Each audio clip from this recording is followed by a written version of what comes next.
नमस्कार, मैं संजय त्यागी आपको जीवन बीमा एजेंसी के बारे में जो एग्ज़ाम देना है उसकी तैयारी के लिए कुछ ऑडियो फाइल दे रहा हूँ। इनको ध्यान से सुने, बार बार सुने। यह मेरी गारंटी है कि आपको इससे ज़रूर लाभ होगा और परीक्षा को पास करने में बहुत सहायक होगा। बीमा, इंश्योरेंस, सरल भाषा में इसका अर्थ है उसे जोखिम का हस्तांतरण करना जो इससे निपटने में सक्षम है, और सामान्यतः यह बीमा करता यानी कि बीमा कंपनी होता है।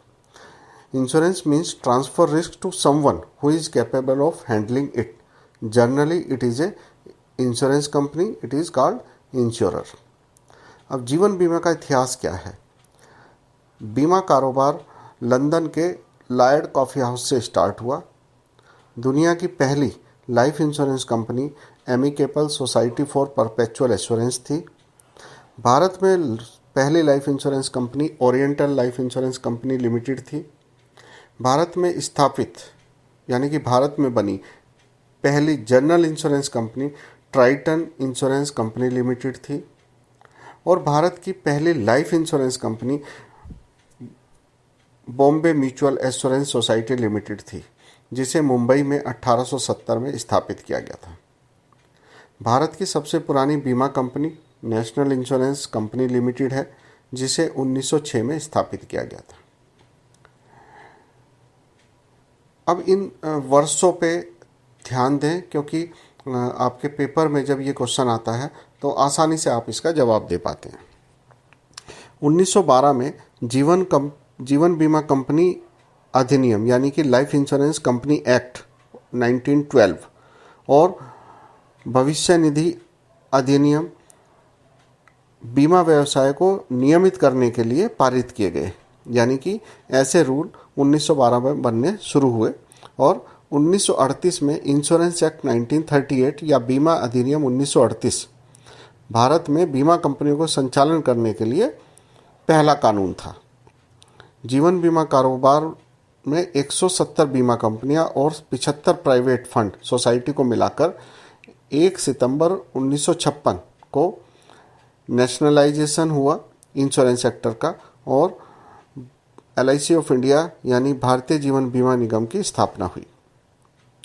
ऐसे ही नॉन लाइफ इंश्योरेंस में यानी कि जनरल इंश्योरेंस में 106 बीमा कंपनियों को मिलाकर 1972 में नेशनलाइजेशन हुआ और भारत में GIC की स्थापना हुई, जिसमें जनरल इंश्योरेंस कंपनी और उसकी 4 सहायक कंपनियों को बनाया गया। 1993 में मल्होत्रा कमेटी का गठन हुआ और उसे भारत में बीमा व्यवसाय के लिए रिपोर्ट देने के लिए कहा गया। 1994 में मल्होत्रा कमेटी ने अपनी रिपोर्ट प्रस्तुत की और उसमें प्राइवेट सेक्टर के लिए बातें कही गई। 1999 में IRDA insurance regulatory and development authority बीमा विनियामक एवं विकास प्राधिकरण का गठन हुआ, यानी कि हम बोलते हैं IRDA एक्ट 1999, और उस समय से बीमा क्षेत्र के सारे कार्यों की जिम्मेदारी IRDA की हो गई। भारत में जीवन बीमा लाइफ इंश्योरेंस में मात्र LIC भारतीय जीवन बीमा निगम एक सार्वजनिक क्षेत्र की कंपनी है और 23 प्राइवेट लाइफ इंश्योरेंस कंपनी है। पोस्टल लाइफ इंश्योरेंस भी हमारे देश में काम करता है, जो भारत सरकार के अधीन जीवन बीमा का कारोबार डाक विभाग द्वारा करता है। बीमा कैसे काम करता है? किसी भी संपत्ति का इकोनॉमिक वैल्यू होना चाहिए, जैसे कार है, शरीर है, आँखें हैं, मकान है, कोई भी, और ये संपत्तियां किसी अनिश्चित घटना के कारण अपना मूल्य खो सकती हैं, क्षतिग्रस्त हो सकती हैं, उनकी हानि हो सकती है। तो जो उन पर ये रिस्क, जो उन पर उनको क्षति होने का जो रिस्क है, उसी को जोखिम के रूप में माना जाता है। जोखिम का कारण खतरा जाना जाता है। तो एक जैसे जोखिम का पूल बनाया जाता है, पूलिंग ऑफ रिस्क कहा जाता है, जिसमें बहुत सारे व्यक्ति प्रीमियम देते हैं, पैसे का योगदान करते हैं और उस पैसे को उस रिस्क को कवर करने के लिए इस्तेमाल होता है।